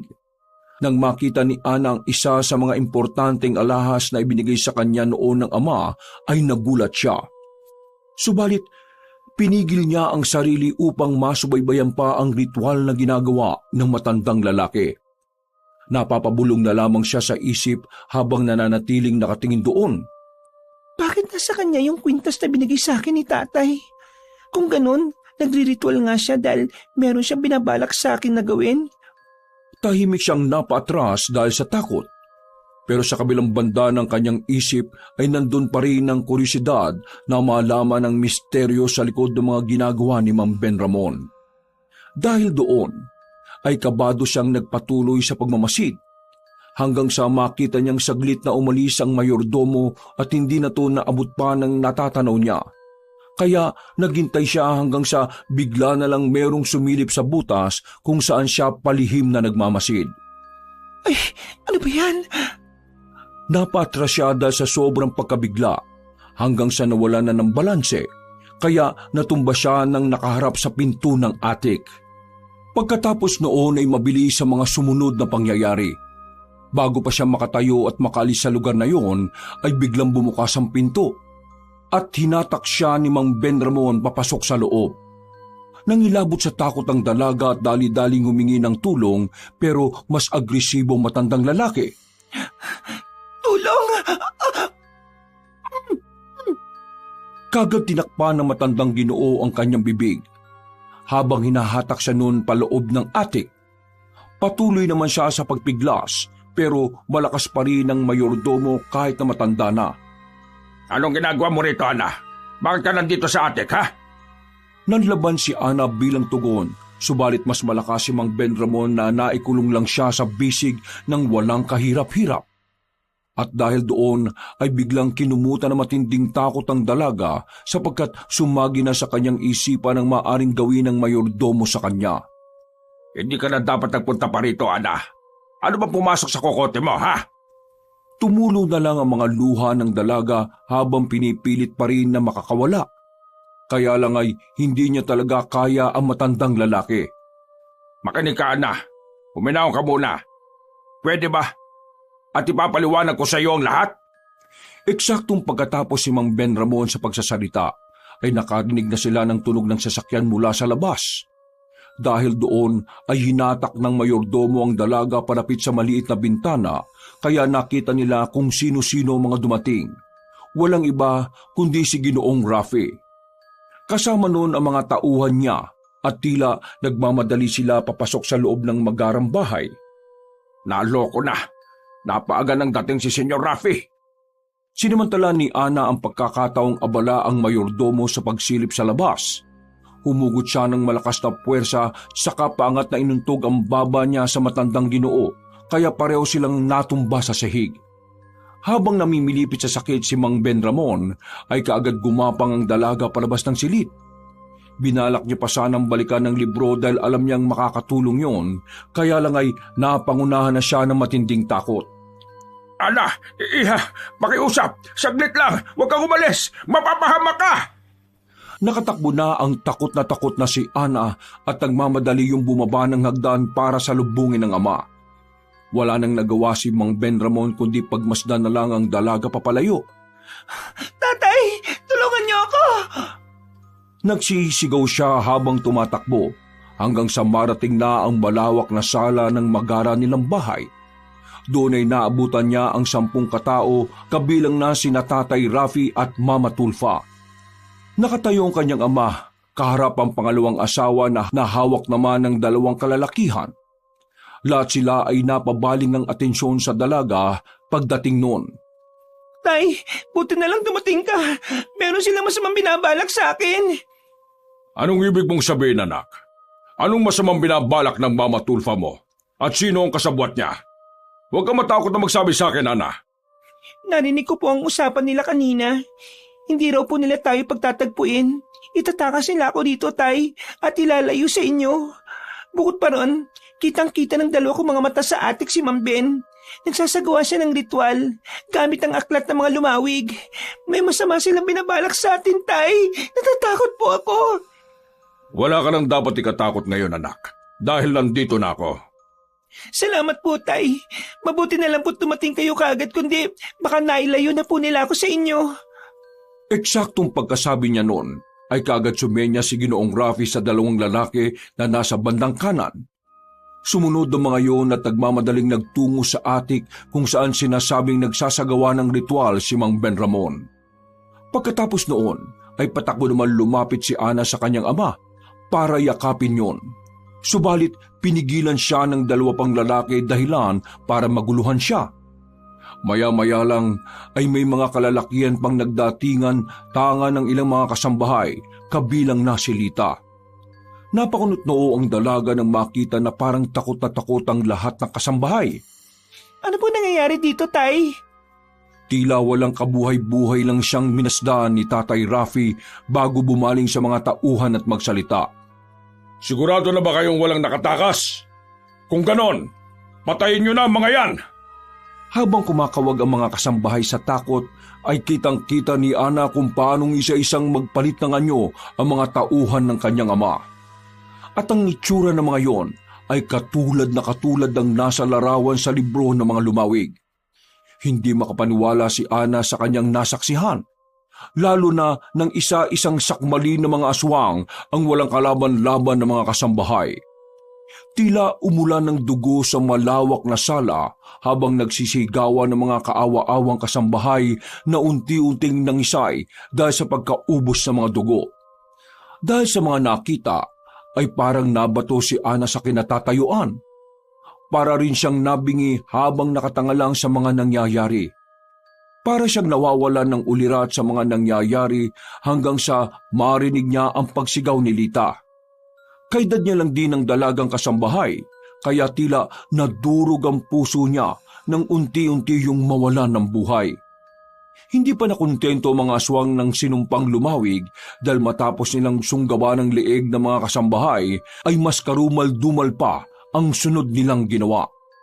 Dahil doon ay napapikit na lang si Ana at napatakip ng tenga. Bigla ring nanginig ang kanyang mga tuhod pero hindi niya naman magawang maupo. Dahil nga para siyang naistatwa sa sobrang gulat. Tila nagising lang siya sa katotohanan nang marinig ang boses ng kanyang madrasta na kasalukuyan ding hawak ng mga tauhan ni Tatay Rafi. Utang na loob, Rafi! Tumigil ka na sa kaibangan mo! Tigilan mo na to! Maawa ka sa mga tao! Bakit ko kakaawa ng mga taong walang silbi? Ang layunin lang ng mga taong yan ay para maging pagkain ng mga tapat kong tauhan. Nagpumiglas ang ginang habang pinagmamasdan si Ana na tila lutang pa rin sa mga nangyayari. Nagpatuloy naman sa pagngiti si Tatay Rafi hanggang pinagmamasdan ng mga tauhan niya sa paglantak sa sariwang dugo at karne ng mga kasambahay. Nabusog ba kayo, mga tapat kong alagad? Pagkaangil ng mga aswang na sinumpang lumawig, ay doon na napalood si Ana habang takot na pinagmamasdan ng paligid. Nagmistula kasing bumaha ng dugo dahil sa ginawa ng mga aswang. Ana, umalis ka na! Bilisan mo! Lumayo ka na sa lugar na ito! Gagawin ka nilang katulad nila kaya tumakas ka na! Tay, ano pong sinasabi ni Mama Tulfa? Narinig mo naman ang sinabi niya, hindi ba? Kung di ka magiging kauri namin, papatay na lang kita! Hindi nakagalaw si Ana dahil sa kanyang narinig. Para na naman siyang naging bato sa kinatatayuan. Hindi makapaniwala ang dalaga na manggagaling yung mga salitang yon sa sarili niyang ama. Dahil sa mga katagang yon ay para siyang biglang pinagsakluban ng langit pati ng lupa at tila bumagal ang takbo ng kanyang mundo. Namalayan na lang niya na hinahatak na siya ng dalawang aswang ng sinumpang lumawig. Pinilit niyang lumaban subalit tila nang hina ang kanyang katawan matapos tagus-tagusang makatanggap ng mga salitang hindi niya inaasahan. Para itong malalaking bato na dumurog sa kanyang pagkatao. Tama na, Rafi! Pakiusap! Huwag mong gawin to! Huwag kang magpalamon sa kasamaan! Tandaan mong anak mo si Ana! Galing siya sa sarili mong laman at dugo! Kaya nga dapat na maging pulido ang pagiging sinumpang lumawig niya. Gagawin ko siyang aswang o mamamatay siya! Mama Tulfa, tulungan niyo ako! Lalapit sana ang dalaga sa kanyang madrasa kaya lang ay meron ng itinakip sa ilong niya ang isang aswang na nagdulot naman ng pagkahilo at labis niyang panlulupaypay. Nakita pa ni Ana si Mama Tulfa na pilit din na pumipiglas habang nakatingin at tila inaabot ang kanyang mga kamay. Mahina at mabagal niyang nadidinig na isinisigaw ng madrasta ang kanyang pangalan. Ana! Patawad! Pinilit ng dalaga na abutin ng kamay ng ginang subalit bigla siyang nilapitan ni Ginoong Rafi at walang kaabog-abog na ginilitan ng leeg. Gulat na gulat si Ana sa kanyang nasaksihan, kaya mas lalo siyang nanghina. Nangatog ang kanyang mga tuhod at napadapa na siya dahil na rin sa kung anong bagay na pinaamoy sa kanya kanina. Hindi. Mama Tulfa, anong ginawa mo kay Mama Tulfa at tatay? Magpahinga ka na muna, anak. At paggising mo, magiging isa ka ng ganap na aswang na sinumpang lumawig. Hindi na inintindi ni Ana ang sinabi ng kanyang tatay dahil hilong-hilo na siya. Bago tuluyang mawala ng malay tao, ay nahagipan ng paningin niya si Mama Tulfa na nakahandusay na sa sahig habang nag-aagaw buhay. Nilapitan niyo ni Tatay Rafi saka iniangat at iniharap sa kanya. Pagkatapos ay walang awang winakwak ng Ginoo ang dibdib ng ginang saka hinigit ang sariwang puso. Kitang-kita ng nanlalabong mga paningin ni Ana kung paano lantakan ng kanyang ama ang sariwang puso ng kanyang madrasta. Pagkatapos noon ay tuluyan ang nagdilim ang kanyang paligid at nawala na siya ng ulirat. Nagising na lang si Ana matapos makarinig ng tila may kung anong bumubulong sa kanya. Alam niya ang mga boses na yon. Boses ng mga namayapa niyang pinsan na sina Karen at Nina. Iginala niya ang tingin subalit wala siyang makitang kahit na ano dahil sa sobrang dilim. Nakakaamoy lang siya ng umaalingasaw na lansa ng dugo na bumabalot sa buong silid.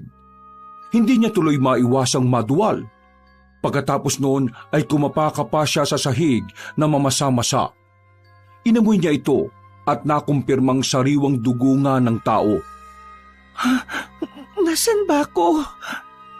Eksaktong pagkasabi niyang yun ay meron na siyang nakapang bagay. Dinere-diretso niya ang pagkapa sa dilim hanggang sa ma-realize niyang hindi ordinaryong bagay ang nahahawakan niya kundi katawan ng isang tao. Tulungan niyo ako! Diyos ko po! May nakakapa akong mga bangkay! Tulungan niyo ako! Kung sino man ang nakakarinig, parang awa niyo na po! Napatras siya sa sulok na takot at naalala niya ang nangyari bago mapunta sa lugar na iyon. Napapayak na lamang siya. Kitang-kita niya kasi ang pagmamakaawa ni Lita at ng iba pang kasambahay na walang awang pinatay lang ng mga aswang na sinumpang lumawig. Nang makapag-adjust na sa dilim ang mga mata ni Ana, ay doon na nga sumambulat sa kanya ang kinalalagyan ng lugar. Kaya pala malansa ang lugar sapagkat puno ang lugar ng mga sariwang bangkay. Ang mga bangkay ng mga kasambahay na pinatay dun sa mansyon. Napaduwal na naman siya ng ilang ulit dahil doon at pagkatapos ay muli niyang iginala ang tingin habang nagkakapa sa dingding. Maya-maya pa, nang makarinig siya ng kalansing at makahawak ng doorknob ay sa kanya to kinalampag ng ubod lakas. Pakawalan niyo ako dito! Pakawalan niyo ako dito! Tulong! Kahit sino sa inyo makakarinig din sa labas, tulong! Maraming beses niyang kinalampag ang bakal na pinto, subalit walang tumutugon sa kanya mula sa labas. Dahil doon ay takot na napayak na lang ang dalaga na hindi na rin alam kung ano ang gagawin. Parang awa niyo na! Pakawalan niyo ako dito! Natigilan na siya sapagkat bigla na lang tumunog ang pintong bakal. Pagkalaon ay marahantong bumukas, kaya nagsumiksik ang kaawa-awang dalaga sa isang sulok habang minamasdan ang taong nakamaskarang pumasok sa kinaroroonan niyang silid. Bigla yung nagtanggal ng maskara at nagsalita habang sinisipat-sipat siya. Ana, iha, nasan ka? Huwag ka matakot. Ako to, si Ben Ramon. Bilisan mong lumapit sa akin. Nasaan ka ba? Kailangan mo na makaalis dito. Bilisan mo na at wala na tayong oras. Hindi alam ng dalaga kung maniniwala ba siya o hindi. Kaya lang ay dahil na rin sa takot niya sa nasabing lugar, kaya napilitan na siyang lumapit sa matandang lalaki. Hindi pa man natatapos ng mayordomo ang ikalawang pagtawag ay nagpakita na kaagad siya. Nandito po ako, Mang Ben Ramon. Ay nako, salamat sa Diyos at hindi ka pa nila dinadala sa bulwagan para masimulan ng ritual. Para gawin kang aswang na sinumpang lumawig. Ano pong ibig niyo sabihin, Mang Ben? Katulad ng ginawa nila kay Junjun. Balak din ng tatay mo na gawin kang isang pulidong aswang. Subalit, hindi pumayag ang Mama Tulfa mo.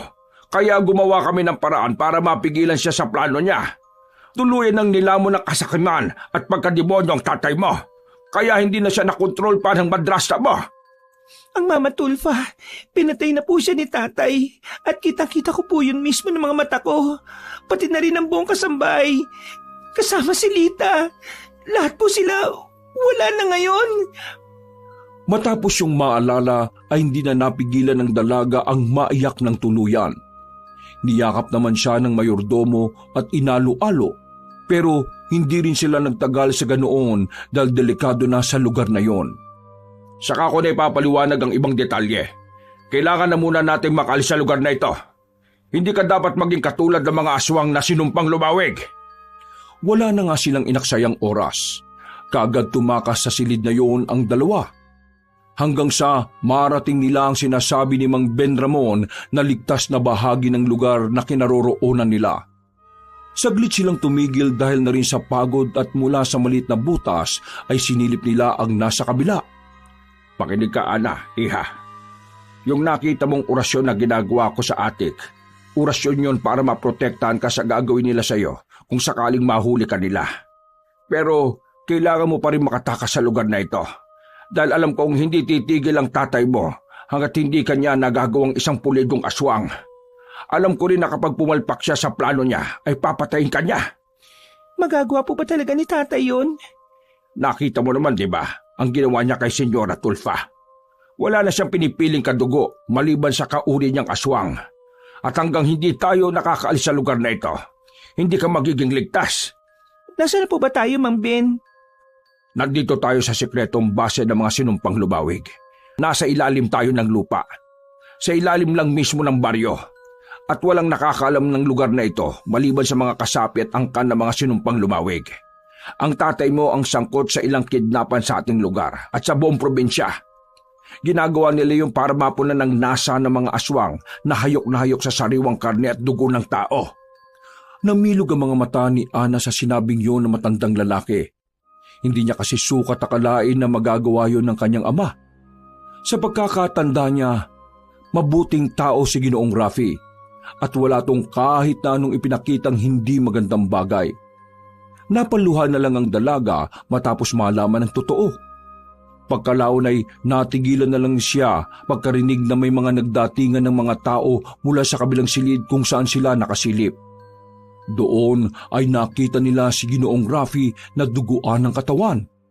Nagdatingan na rin ang iba pang mga aswang na sinumpang lumawig at ang nasa pinakadulo ay bitbitang wala ng buhay na bangkay ni Mama Tulfa. Nang makita yun ni Ana ay napaluha na naman siya ng tahimik. Si Mang Ben Ramon naman ay malungkot na hinawakan siya sa balikat. Tahimik nilang pinagmasdan kung anong gagawin ng mga aswang hanggang sa magsalita na nga si Ginoong Rafi. Makinig kayong lahat, mga sinumpang lumawig. Ang nakikita nyo ngayon na binibitbit ng mga kasama natin ay ang bangkay ng pangalawa kong asawang si Tulfa. Nang mailagay ng 4 na aswang ang bangkay sa pinakaaltar nila, ay muling nagsalita ang tatay ni Ana. Ganyan ang mangyayari sa mga kumakalaban sa akin. Wala akong pinipiling kadugo o mahal sa buhay. Ang lahat ng haadlang sa nais ko para sa ikabubuti ng mga sinumpang lumawig ay sinisiguro kong mamamatay. Ngayon, bago natin isalang sa altar ang aking anak at gawing isang pulidong aswang na sinumpang lumawig, pagsaluhan muna nating lahat ang karne ng traidor kong asawa at ng buo kong sambahayan. Magibahagi kayong lahat sa pagkain at lunurin ang inyong mga sarili sa pagkain ng sariwang karne at ng dugo.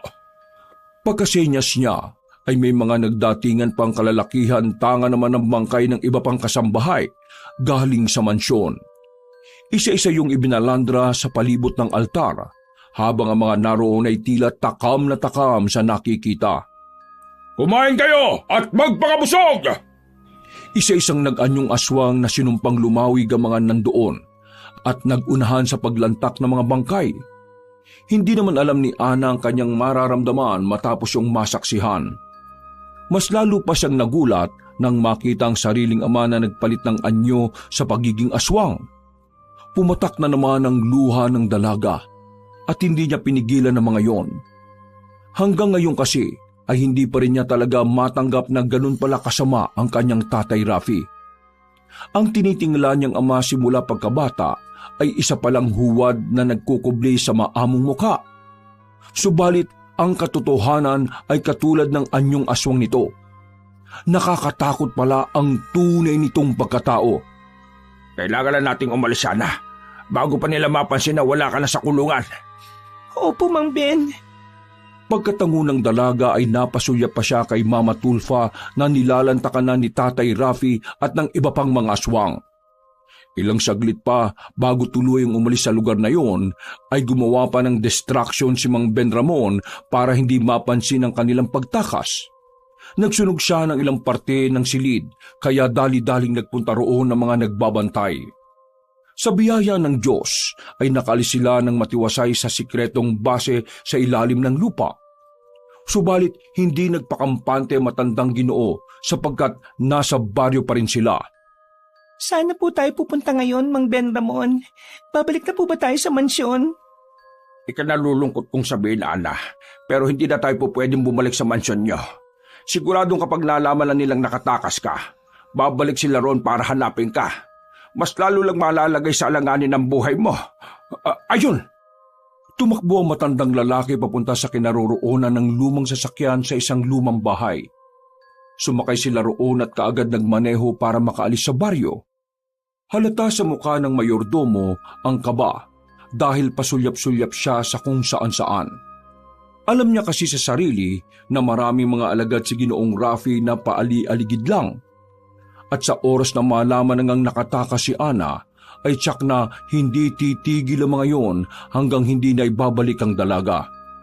Habang binabaybay nila ang kalsada ay napadaan pa sila sa malaking perya kung saan unang naengkwentro ng dalaga ang dugoang si Junjun. Nagbalik na naman tuloy sa alaala niya ang tungkol sa binatang hardinero habang pinagmamasdan ng kumukuti-kutitap na mga ilaw galing sa nasabing perya. Namiss niya rin bigla ang mga pinsang sina Karen at Nina. Doon na rin tuloy sumagi sa isip niya ang kanyang tiya Imelda. Bakit hindi po tayo magpunta sa bahay ng tiya Imelda ko? Ikinalulungkot ko rin sabihin sa iyo, Ana, pero pagkatapos ng sakta ng Mama Tulfa mo, pinatay na siya ng Tatay Rafi mo. Ginawa yun ni tatay? Mahirap mang paniwalaan, katulad ng sinabi ko sa iyo kanina, wala nang kinikilalang pamilya ang tatay mo, kundi ang mga kapwa niya aswang na sinumpang lumawig. Ang tanging paraan na lang talaga para maging ligtas tayo sa ngayon ay ang makalayo sa lugar na ito. Eksaktong pagkatapos yun sabihin ng matandang lalaki, ay saka naman tumunog ang kampana ng simbahan na malapit doon.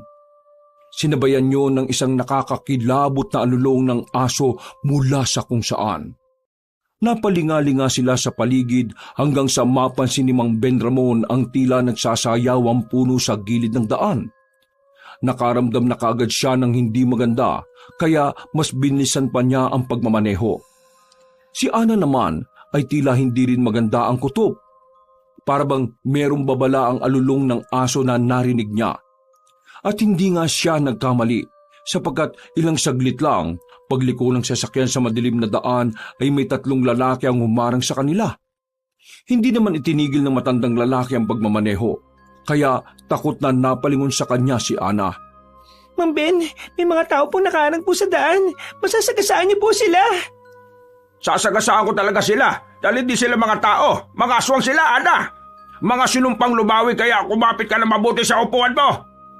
Bago pa makatugon ng dalaga ay nabunggunan ng mayordomo ang lalaking aswang na nasa pinakagitna ng kalsada. Tumalsik yun habang ang 2 lalaki naman ay nakaiwas sa kotse. Nang makalagpas sila ay kabadong napasulyap sa likod si Ana kaya kitang-kita niya ang nagngangalit na muka ng 2 lalaki. Humabulong mga yun sa kanila habang naganyong aswang. Diyos ko po, Ma'am Ben. Naging mga sinumpang lumawig na sila. Ang bilis nilang tumakbo. Kumapit ka mabuti, Iya. Mas binilisan pa ng matandang lalaki ang pagmamaneho, subalit sadyang mabibilis din talaga ang mga halimaw. Kitang-kita ni Ana kung paano lumundag ang aswang na nasa kaliwa. Pagkalaon ay nakarinig na lang sila ng malakas na kalabog mula sa bubong ng sasakyan. Diyos ko po, Ma'am Ben. Nasa bubong na yung aswang. Diyos ko po! Ipinaggewang ng mayordomo ang sasakyan hanggang sa mahulog at kumulong-gulong ang aswang na nasa bubungan. Subalit kumalubog na naman ang bubong dahil sa isa pang sinumpang lumawig. Sumuntok yun at tumagos ang matalim na kuko sa bakal. Kamuntikang pang matamaan si Mang Ben Ramon, mabuti na lang at nakaiwas kagad ang ulo niya. Muli niyang ipinaggewang-gewang sa sasakyan at dahil sa nakabaon ng kuko ng aswang kaya hindi yun nahuhulog sa kotse. Ilang saglit pa ay isang malakas na pag-ungol ng aswang ang narinig nila. Sinundan niyo ng pagtunog ng nasisirang bubungan kaya napatingin doon ng dalaga. Kitang-kita niya kung papaano unti-unting binubuksan ng aswang ang bubong. Kaya nahintakutan siya ng husto. Ma'am Ben, sinisira niya po yung bubong. Ano gagawin natin? Diyos ko po, mamamatay na tayo! Mamamatay na tayo! Natigilan na ang dalaga nang biglang nawala ang aswang sa bubungan. Nahagip ng paningin niya na parang may dumagit doon pero hindi niya naman nakita kung ano o kung sino. Nagulat na lang sila nang lumagpak na sa harap ng kotse ang pugot na ulo ng aswang. Napatili pa nga sa takot ang dalaga habang hinahanap kung sino ang may gawa noon. Ma'am Ben, sino po yun? Sino gumawa po nun? Hindi ko rin alam. Bago pa matapos sa matandang lalaki ang pagsasalita, ay may bumunggo na sa sinasakyan nilang kotse. Nagpaikot-ikot ang kanilang sasakyan hanggang sa tumama sa isang puno. Pareho silang nauntog pero mas napuruan si Mang Ben Ramon. Pagdilat ng mga mata ni Ana ay nakita niyang duguan na ang kasama at walang malay. Ma'am Ben, kumising po kayo! Inuyog-uyog niya ang braso ng Ginoo habang dahan-dahan ding kumikilos. Nang makita niya ang usok sa unahan ng sasakyan ay mas lalo siyang nag-alala. Lalo na nang makakita ng paglihab ng apoy. Ma'am Ben, kumising po kayo, pakiusap! Umaapoy na po ang sasakyan! Napaubo muna ang matandang lalaki bago nagsalita. Kaya kahit papaano'y nakahinga ng maluwag ang dalaga. Inalalayan niya yun at kaagad silang lumayo sa kotse bago tutuluyang masunog at sumabog. Ma'am Ben, tara na po! Umalis na po tayo rito! Huwag po na akong alalahanin, Ana. Umalis ka na. Sige na, lumayo ka na sa lugar na ito bago pa nila tayo maabutan. Di pa man natatapos ng matandang lalaki ang pagsasalita, ay sumulpot na nga ang isang malaking nilalang na bumunggo sa sinasakyan nilang kotse. Ganun na lang ang gulat nilang dalawa dahil sa laki ng nilalang na nasa harapan nila. 7 talampakan ng taas noon at mahaba ang matatalim na mga kuko. Mabuti na lang ay hindi kalakihan ang katawan pero nakakatakot pa rin dahil sa iyon ay aswang. Sinong pang lumawig pa rin po ba kaya? Sinong pang lumawig pa rin po ba yan? Ito na ang kinatatakutan ko na makita mo. Umalis ka na, Ana, utang na loob. Ano pong ibig niyo sabihin? Wala nang oras para magpaliwanag. Sige na, makinig ka sa akin. Umalis ka na. Saan naman po ako pupunta? Hindi ko alam kung saan ako pupunta, Mang Ben. Marami pa po akong tanong na kailangan niyong masagot. May tamang panahon para dyan. Sige na, Ana, bilisan mo na, umalis ka na. Eksaktong pagkasabi noon na matandang Ginoo ay umungol ang matangkad na sinumpang lumawig. Nang mapatingin sila roon pareho ay ganun na lang ang gulat ni Ana nang makita na tila nahati sa dalawa ang katawan ng nasabing aswang. Napatras siya sa sobrang pagkabigla at balak niya pa saan ang hatakin si Mang Ben Ramon pero tinabig ng Ginoo ang kamay niya. Nang muli siyang mapatingin sa nasabing halimaw ay ganun na lang ang gulat niya sa nakita. Ang kaninang malaking sinumpang lumawig ay tuluyan ng nahati at naging 2 halimaw na. Ang mas nakabibigla pa ay kilala ni Ana kung sino-sino ang mga yon. Kaya natutop niya ang bibig sa matinding pagkabigla. Karen, Nina, paano nangyari to? Galit na pag-ungo lang ang itinugon sa kanya ng mga aswang na sinumpang lumawig.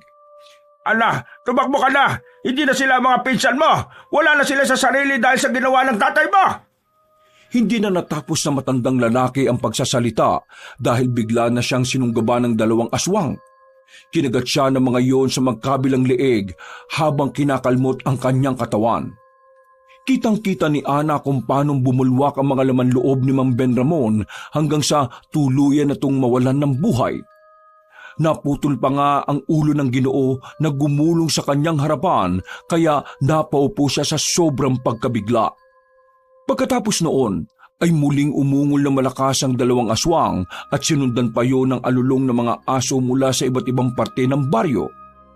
Hindi na alam ni Ana ang gagawin dahil patay na si Mang Ben Ramon. Naistatwa na lang siya sa kinauupuan at hindi na rin naigalaw ang sarili sa tindi ng takot na nararamdaman. Napaluhan na lang siya habang pinagmamasdan ang mga pinsan niyang katulad na rin ng kanyang ama na isang halimaw. Ang tinatawag na aswang na sinumpang lumawig. Umungol na ng umungol sina Karen at Nina bago siya salakayin.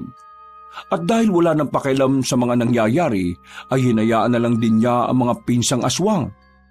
Hindi na niya inisip ang kahahantungan niya at pinagkatiwala na lang niya sa Diyos ang lahat. Pumikit siya habang umiiyak hanggang sa makarinig siya ng pag-angil. Hindi na niya nakita ang mga sumunod na nangyari. Pagdilat ng mga mata niya ay wala na roon ang mga pinsan niyang aswang.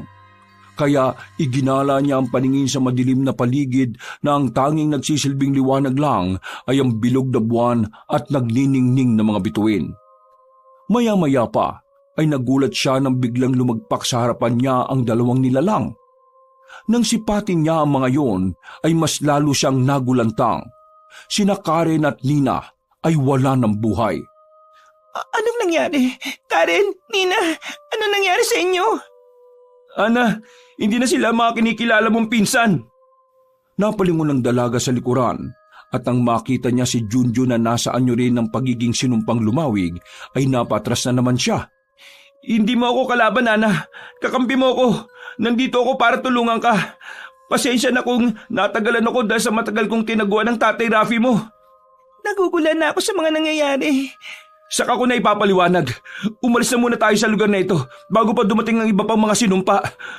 Huwag mo ngayaang masayang ang sakripisyo ni Senyora Tulfa at Mang Ben Ramon. Halika na, Ana. Nagdududa man ay wala nang napagpilian ng dalagang gulong-gulo na sa mga pangyayari. Sumama nga siya kay Junjun at sa kabutihang palad ay nakaalis sila sa baryo ng ligtas. Dinala ni Junjun si Ana sa isang kabundukan na malayo-layo sa baryo. Sinalubong naman sila ni Manang Rowena na siyang lola ni Junjun. Ito ang tumulong sa binata na makontrol ang pagiging aswang nang gawin siyang sinumpang lumawig ng among si Ginoong Rafi. Habang nananatili sa lugar na yon, ay naikwento na nga rin ng binata ang totoong nangyari. Noong gabing bigla na lang ako nawala sa mansyon. Nangyari yon dahil nadiskubre ko ang sikreto ni Senyor Rafi. Anong ibig mo sabihin, sikreto? Yung pagiging isang sinumpang lumawig ng tatay ko? Hindi yun, Ana. Ang sikretong tinutukoy ko ang mga bagay na ginawa niya sa buong mong pamilya. Handa ka na bang marinig ang lahat? Sabihin mo lang dahil kung hindi pa, hindi ko muna sasabihin sa'yo. Handa na ako. Sa dami na nangyari. Alam ko sa sarili ko ngayon na handa na ako. Kung ganun, sige. Sasabihin ko sa iyo ang lahat ng mga sikretong nadiskubre ko sa walang hiyamong tatay. Siya ang dahilan ng pagkamatay ng nanay mo. Ginusto niya na maging sinumpang lumawig din ang iyong ina, kaya nagpakamatay ito. Siniguro ng nanay mo na hindi siya magiging aswang, kaya pinasabog niya mismo ang kotseng sinasakyan niya para magkahiwa-hiwalay ang parte ng katawan niya. Tila gumuho ang mundo ni Ana sa mga narinig. Totoo nga ang mga sinabi ni Mang Ben Ramon na wala nang kinikilalang mahal sa buhay ang tatay niya. Kaya napaluhan na naman ng dalaga habang patuloy naman sa pagsasalaysay ang binata. Hindi lang ang nanay mo ang naging biktima. Marami pa. Ang mga kidnapan sa baryo. Ang iba't iba pang krimen. Karamihan sa mga yon ay pakana ng demonyo mong tatay. Napakawalang hiya niya, Ana. Dahil kahit ako, hindi niya pinalampas. Naging ganito ako dahil sa kanya. Naging isa akong aswang na sinumpang lumawig.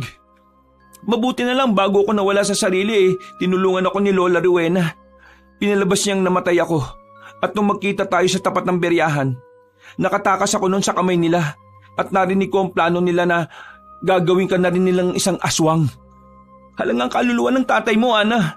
Mas malupit pa siya sa demonyo. Patawad sa lahat ng ginawa ng tatay ko sa inyo at sa mga taong nabiktima niya. Ngayon ko lang nalaman ang lahat ng tungkol dito kaya hindi ko rin talaga alam kung paano ako magre-react. Naiintindihan kita. Pasensya na rin kung ang dating sa iyo ko naibuhos ang galit ko sa tatay mo. Pero tatapatin na kita, Ana, dahil nagpaplano akong patayin ng tatay mo. Kailangan ng matuldukan ng kasamaang ginawa niya. Ayaw ko ng marami pang inosenteng tao sa baryong madamay. Dahil baka dumating ang panahon hindi na lang sa baryo sila magasik, kundi sa buong probinsya na. Naiintindihan kung gusto mo mangyari, Junjun. Maniwala ka sa akin. Nakasuporta ako sa gusto mo mangyari. Dapat nga talaga matigil na ang kasamaan ng tatay ko. Kung ano man ang plano mo, sasama ako dyan. Kahit na hindi ko alam kung paano ako makakatulong sa iyo. Sapat na ang suportang sinabi mo, Ana. Maging ligtas ka lang din at huwag tumulad sa masama mong tatay. Malaking tulong na yun. Ingatan mo rito ang sarili mo at sigurado naman ako na magiging ligtas ka rito sa silong ng lola ko. Hindi ka niya pababayaan. At katulad nga ng kanilang napag-usapan, nagpaiwan nga ang dalaga sa kabundukan kasama si Manang Rowena. Si Junjun naman ay bumalik na sa baryo para gawin ang misyon ng pagpatay kay Ginoong Rafi. Habang naghihintay sa pagbabalik ni Junjun ay nagpaturo na nga muna ang dalaga sa matandang babae ng ilan sa mga karunungan nito. Natutunan niya ang paggawa ng iba't ibang klase ng mga gamot at panlaban sa mga masasamang elemento, pati na rin sa iba pang hindi pang karaniwang nilalang katulad ng aswang. Sa biyaya na may kapal ay naging ligtas nga sila sa kabundukan kahit na dalawa lang silang naroon kasama ang ilang alagang hayop. Hindi naman nakaramdam ng pagkabagot si Ana dahil marami siyang ginagawa habang kasama si Manang Rowena. Halos hindi rin sila naubusan ng pinag-uusapan at lagi siyang may natututunan sa mga binibitiwang salita ng matandang babae. Isang buwan ang lumipas pero hindi pa rin bumabalik si Junjun. Pasado 12:00 ng hating gabi, nakatanaw si Ana sa bintana at patuloy na naghihintay sa pagbabalik ng binata. Umasa siya na magtatagumpay si Junjun pero sa kabilang banda ng kanyang isip ay nandun din ang takot at pagdududa.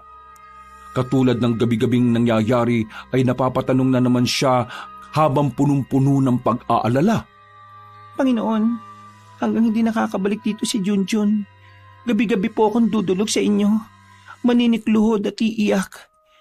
Mahal ko po ang tatay Rafi, kaya hinihiling ko sa inyo na tulungan niyo si Junjun na matapos na ang kasamaang ginagawa ng tatay ko. Nawa, maging ligtas si Junjun at makabalik na siya rito ng ligtas. Kung di man niya magawa ang sinumpaan niya, ibalik niyo na lang po siya rito ng buhay. Nagsusumamo po ako sa inyo, Panginoon. At patawarin niyo na lang din po ang tatay Rafi ko. Pagkatapos ng panalangin na yun ng dalaga ay isang bituin ang nahulog sa malayong lugar. Napabuntong hininga siya ng malalim matapos yung masaksihan. Umaasa po ako na ang bulalakaw na yon ang tugon niyo sa panalangin ko. Matutulog ako ng matiwasay ngayong gabi at aasa sa pagdilat ng mga mata ko magandang balita na ang kasunod nun. Natulog na nga ng mahimbing ang dalaga at kinabukasan ay nagising siya dahil sa malakas na tilaok ng manok. Pagdilat ng mga mata ay napatakip siya ng kamay dahil tumama ang sikat ng araw mula sa nakabukas na bintana. Magaan ang pakiramdam niya ng umagang yon, kaya dali-dali siyang bumangon at nagtungo sa kusina. Hindi niya roon nakita si Manang Rowena kaya napakunot siya ng noo. Wala rin nakahandang kape sa takuri kaya mas lalo siyang nagtaka. Mula sa pintuan ay sumilip siya sa gulayan sa harapan ng bahay. Wala pa rin doon ang matandang babae, kaya medyo nag-alala na siya. Hindi naman kasi umaalis yun ng ganoong oras. Iginugugol ng matandang ginang ang oras sa umaga sa pagtatanim sa gulayan bago gumawa ng ibang bagay. Nasaan kaya si Manang Rowena? Natigilan na siya sa pagsasalita nang makarinig ng mga boses mula sa likod ng bahay. Sinundan niyo ng kahul ng asong si Buboy na tila natutuwa. At dahil sa pamilyar ang boses, kaya dali-dali siyang nagtungo sa likod ng bahay hanggang sa makarating sa manukan. Doon niya nakita si Manang Rowena na kausap ang apo nitong si Junjun na nakikipaglaro naman sa aso. Junjun? Uy, gising ka na pala, Ana. Maganda umaga sa'yo. Ikaw na ba talaga yan? Oo, ako na to. Nakabalik na ako. Ibig sabihin, nagawa ko na ang misyon. Kagad siyang niyakap ng dalaga at nabigla pa si Junjun dahil bigla na lang siyang hinalikan sa pisngi. Natuwa naman si Manang Rowena sa nakita kaya hinayaan na muna niya ang dalawa na makapag-usap na maayos. Ikinuwento nga ni Junjun ang nangyari kung bakit din siya natagalan na makabalik.